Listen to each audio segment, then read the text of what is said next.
However, you can use any natural bristle brush.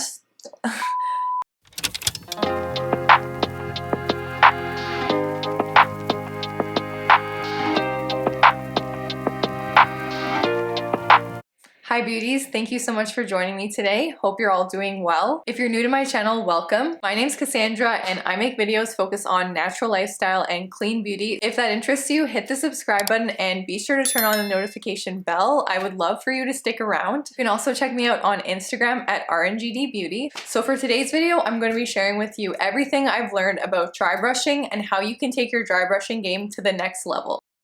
So this will include how to dry brush, what dry brushing is, and what the benefits are. And at the end of the video, I'm also going to show you how to clean your dry brushes. So let's get right into it.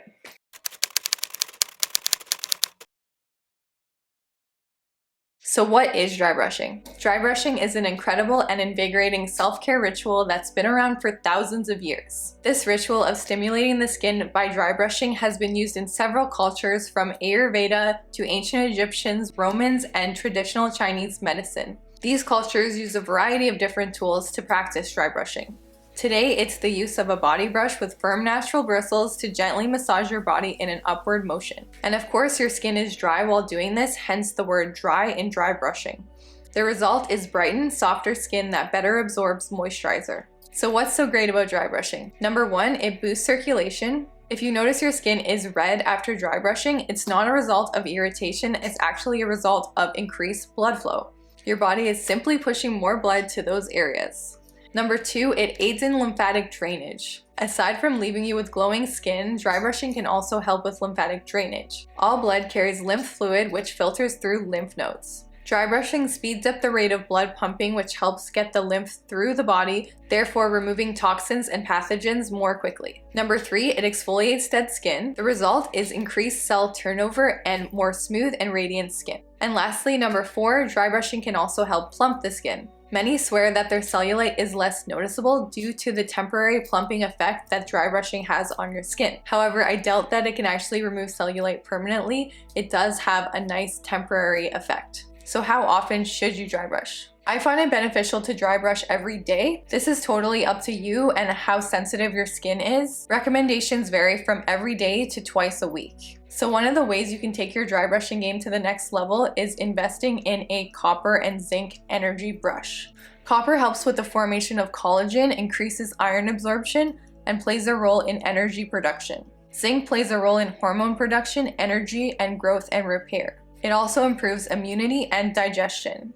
The molecular structure of the brush allows the copper and zinc ions to be directly absorbed through the skin, ensuring the immediate absorption by the body. However, you can use any natural bristle brush. There are so many out there. Some of them have softer bristles if you have more sensitive skin, and some of them have more firm and coarser ones. Some also have long handles so you can better reach your back when dry brushing.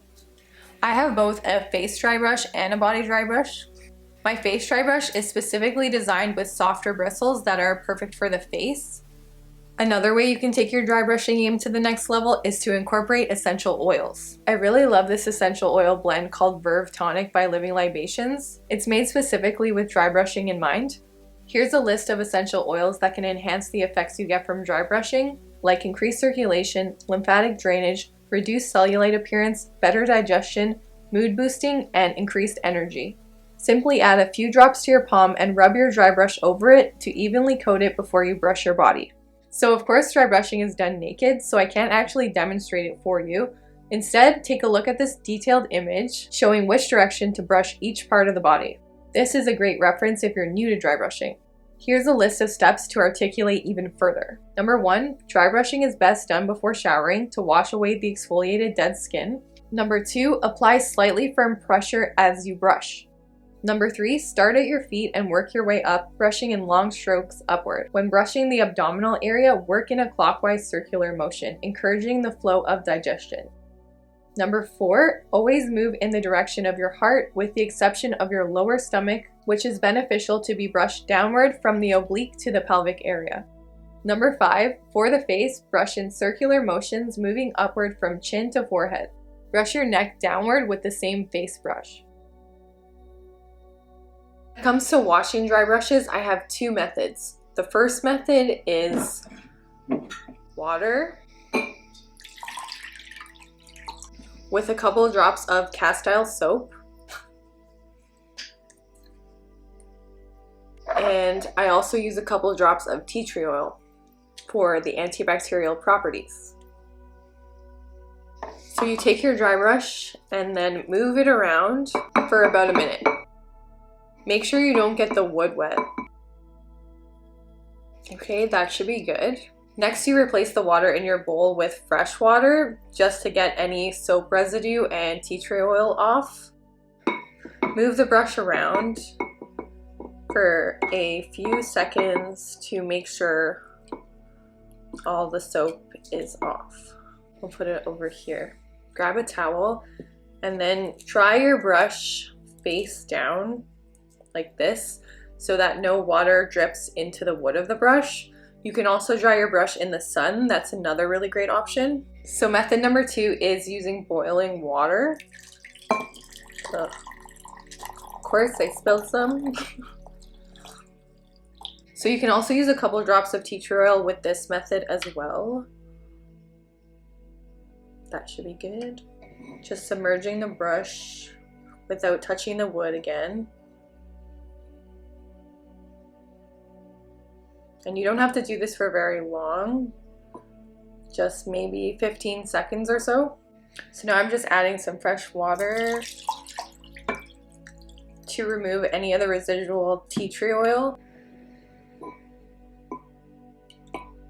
So I'm going to place this one on the towel as well. So once I feel like most of the water has come off of the brushes, I'll flip them the other way around and let them finish drying. So those are my 2 methods of washing your dry brushes. So that wraps up this video. I hope you enjoyed it. If you did, give it a thumbs up. If you have any comments or suggestions, leave it in the comments down below. I would love to hear your opinions, and I hope you have an amazing rest of your day. Bye.